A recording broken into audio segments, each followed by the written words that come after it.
The cat refuses to leave the crib every single night. The parents have no idea why. Then, the vet reveals something that changes everything. The nursery door creaks open again. Elen stands frozen in the doorway.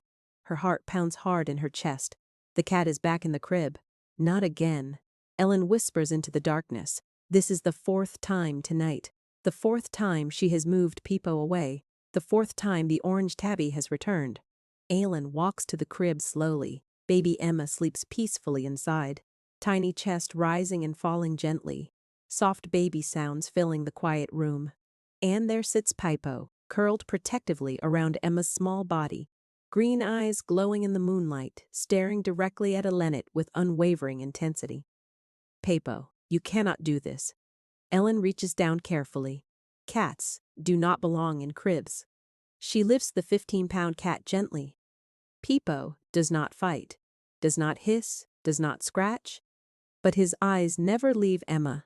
Elen carries Peipo to the hallway, sets him down outside the nursery, closes the door firmly behind her. Stay out there tonight, please. Elen walks back to her bedroom. Her husband, Damian, sleeps soundly beside her. She climbs under the covers, exhausted. Sleep comes quickly after another restless night. But at 3:37 a.m., a sound wakes her. Scratching. Desperate scratching at the nursery door. Then meowing. Loud and urgent and frantic. Elen groans into her pillow. Damian stirs beside her. The cat again? He mumbles sleepily. I will handle it. Elen drags herself out of bed. She opens the nursery door angrily. Peipo, what is your problem? The orange tabby shoots past her legs, leaps directly into Emma's crib, curls around the sleeping baby protectively, and refuses to move. That is it. Elen feels frustration building. Something is seriously wrong with this cat. Damian appears in the doorway, rubbing his eyes. How long has this been happening? 2 weeks now. Every single night. Maybe Peipo is jealous of Emma? Jealous cats avoid babies. They do not sleep with them. Elen crosses her arms tightly. This is different. This is obsessive. Damian walks to the crib, studies Peipo carefully. The cat stares back at him calmly, possessively, like a guard protecting treasure. We should call the vet tomorrow, Damian suggests. We should call the vet right now. Elen, it is almost 4 a.m. I do not care anymore. Ellen's voice cracks with exhaustion. This cat will not let me sleep. Will not leave my baby alone. Something is very wrong here. Dawn breaks over their small Georgia home. Elen calls the veterinary clinic immediately. Dr. Harding agrees to see Peipo today. Bring him in at noon, the receptionist says. Elen spends the morning watching Peipo nervously. The cat follows Emma everywhere. When Emma naps, Peipo sits beside the crib. When Emma eats, Peipo watches from the doorway, never more than 10 feet away. It is like he is guarding her, Elen tells Damian. From what? We are her parents. I have no idea, but it is creeping me out. At 11:30 a.m., Elen preferred calm. Peipo walks into it without protest. No fighting, no resistance, but his eyes stay fixed on Emma, even as Elen closes the carrier door. Even as they drive away from the house. At the clinic, Dr. Harding greets them warmly. So, what brings Peipo in today? He will not stop sleeping in my baby's crib. Every night, multiple times, no matter how many times I remove him. Elen sets the carrier on the examination table. Dr. Harding opens the carrier carefully. Peipo steps out calmly, sits perfectly still on the cold metal table. How long has this behavior been happening? 2 weeks exactly. And Peipo's behavior otherwise? Eating normally? Using the litter box?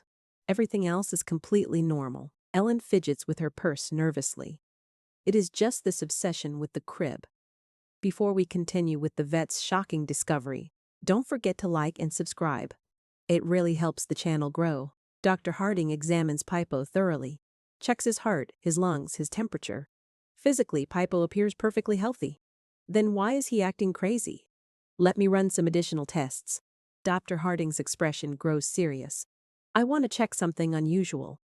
Unusual? How? I have a theory, but I need to confirm it first. Dr. Harding disappears into the back room, returns with specialized equipment, small electrodes, monitoring devices, strange instruments Elen has never seen before. What is all that for? Auditory sensitivity testing. I want to measure his hearing capabilities. His hearing, what does that have to do with anything? Please, just trust me on this. The testing takes 40 minutes. Peipo sits completely still throughout, cooperative, calm, almost like he understands the importance. Dr. Harding studies the results carefully. His eyebrows raise slowly, his mouth opens in surprise. What is it? Ellen leans forward anxiously. This is extraordinary. Dr. Harding looks up from the monitor. Peipo has hyperacusis. Hyper what? Hyperacusis, extreme sensitivity to sound. Dr. Harding points to the screen. His hearing is roughly 4 times more sensitive than normal cats. Is that dangerous? Not dangerous, just very rare. Only about 1 in 10,000 cats have this condition. Elen processes this information slowly. So Peipo can hear things we cannot? Exactly, very faint sounds. Sounds completely inaudible to human ears. Dr. Harding strokes Peipo's orange fur thoughtfully. Maybe something with your baby breathing. Ellen's stomach drops suddenly. What did you just say, Mrs. Collins? When did your baby last see a pediatrician? Last week for her 2-week checkup. Ellen's hands start trembling. Why are you asking me this? Did the doctor mention anything about Emma's breathing? No, nothing. Emma is perfectly healthy. Cats with hyperacusis can detect extremely subtle changes in breathing. Irregular patterns, pauses, abnormalities that medical equipment might miss during brief examinations. And I think Peipo hears something wrong. Ellen drives home in a daze. Damian meets her at the door. Emma sleeps in his arms peacefully. What did the vet say? We need to take Emma to the pediatrician right now. Why? What is wrong? Peipo can hear things we cannot. Ellen's voice breaks slightly. He might be hearing Emma have breathing problems. Damian goes pale. That is not possible. We are going to find out.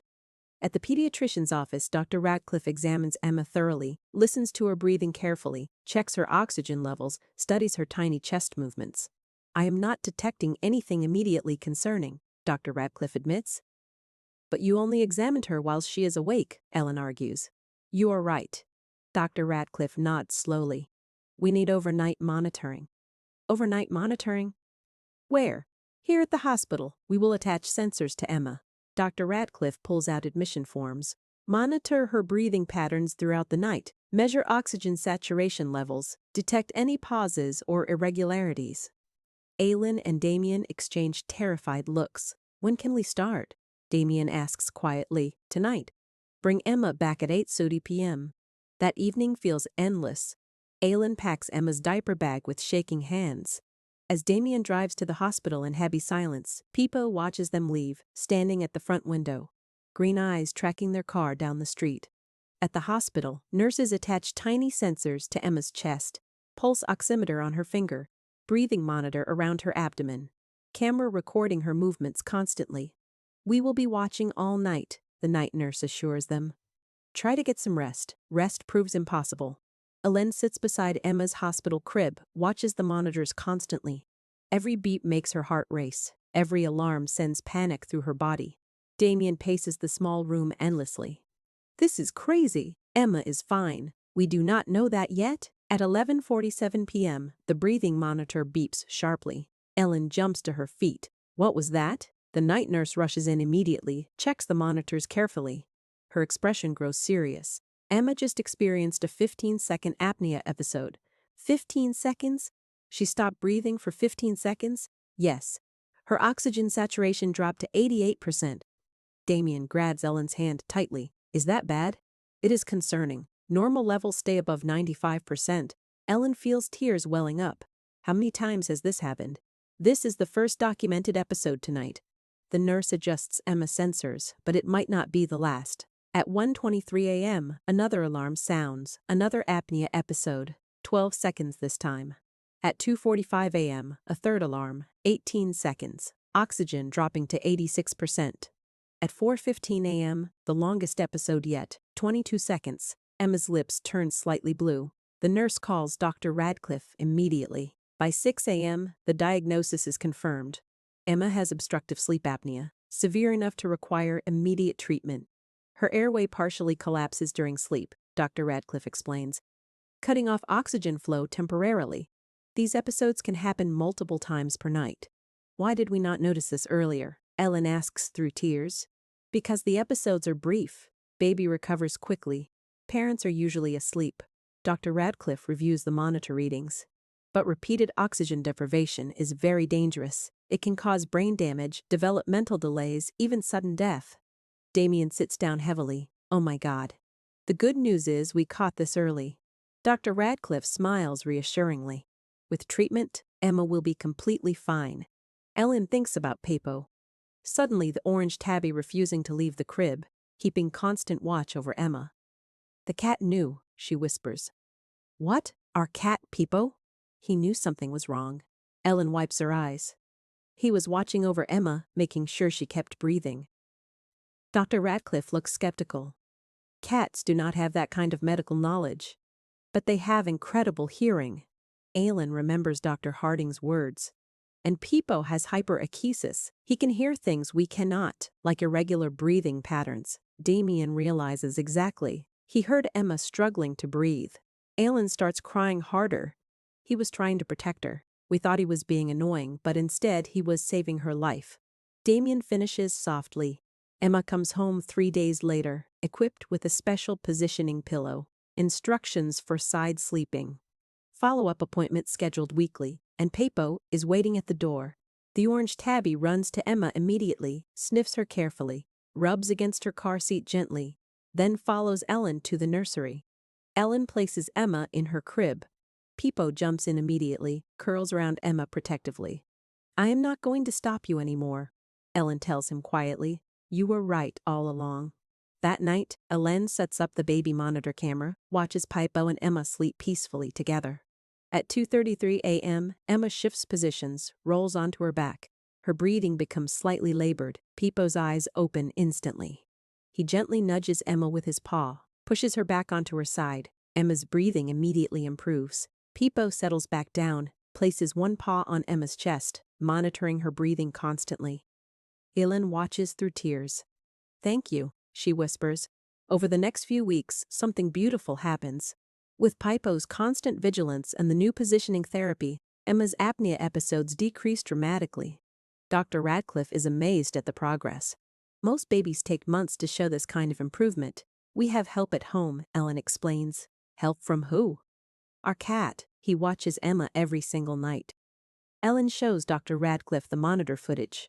He corrects her position whenever she rolls wrong. 6 months later, Emma's sleep apnea is completely resolved. She sleeps through the night peacefully, breathing normally, growing strong and healthy. Emma no longer needs positional therapy. Dr. Radcliffe announces happily she has outgrown the condition completely. That night, Ellen watches Peipo sleep beside Emma.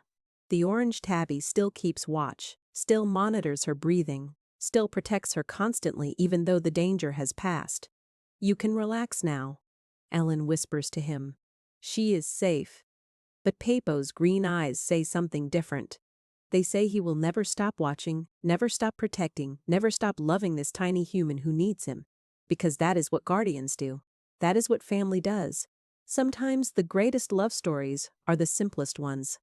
A cat who heard danger, a baby who needed protection, a family who learned to listen, and a miracle that happened because one orange tabby refused to stop caring. Thank you for watching. If it touched your heart, please like, comment, and subscribe. Share it with someone who needs to hear about the extraordinary power of animal intuition and unconditional love.